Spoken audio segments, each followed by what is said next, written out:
जय Malhar news चॅनलच्या सर्व प्रेक्षकांना सपना चौधरीचा नमस्कार। गुजरातमधून बायोडिझेलची खेप महाराष्ट्रात विसरवाडीत 3 टँकर पकडले। 1.28 लाख लिटर बायोडिझेल सदृश्य पदार्थासह 2.17 कोटींचा मुद्देमाल जप्त। गुजरातमधून महाराष्ट्रात बायोडिझेल सदृश्य ज्वलनशील पदार्थाची अवैध वाहतूक करणाऱ्या 3 टँकरवर नंदुरबार स्थानिक गुन्हे शाखेने मोठी कारवाई केली आहे। सुरत धुळे राष्ट्रीय महामार्गावर विसरवाडी परिसरात ही कारवाई करण्यात आली असून या कारवाईत तब्बल 1,28,000 लिटर बायोडिझेल सदृश्य ज्वलनशील पदार्थ 3 टँकर असा एकूण 2,17,60,000 रुपयांचा मुद्देमाल पोलिसांनी जप्त केला आहे। स्थानिक गुन्हे शाखेचे पोलीस निरीक्षक हेमंत पाटील यांना मिळालेल्या गोपनीय माहितीनंतर पोलिसांनी सापळा रचला।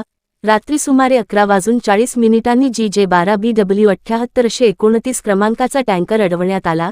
त्यानंतर मागून येणारे GJ12BW 4947 आणि GJ12CT 9537 हे 2 टँकरही पोलिसांनी ताब्यात घेतले।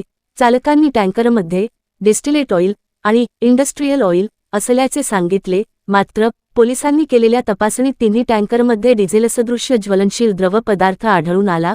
पहिल्या टँकरमध्ये 37,000 लिटर, दुसऱ्यामध्ये 48,000 लिटर तर तिसऱ्या टँकरमध्ये 43,000 लिटर असा एकूण 1,28,000 लिटर पदार्थ आढळला।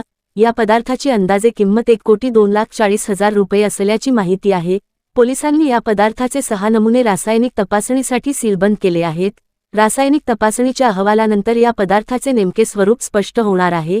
या प्रकरणी राजस्थानमधील बाबूलाल नरसिंगराम बिश्नोई आणि गुमानराम रूपाराम जाट तसेच उत्तर प्रदेशातील संतोष राधेश्याम सिंग या 3 टँकर चालकांविरोधात विसरवाडी पोलीस ठाण्यात गुन्हा दाखल करण्यात आला आहे। भारतीय न्याय संहितेतील कलम 318, 4, 287, 288 तसेच जीवनावश्यक वस्तू अधिनियमातील कलम 3 आणि 7 अन्वये ही कारवाई करण्यात आली आहे। तिन्ही चालकांना पोलिसांनी ताब्यात घेतले असून या प्रकरणाचा पुढील तपास सहाय्यक पोलीस निरीक्षक जयेश खलाणे करीत आहेत। सपना चौधरी, जय मल्हार न्यूज, नंदुरबार।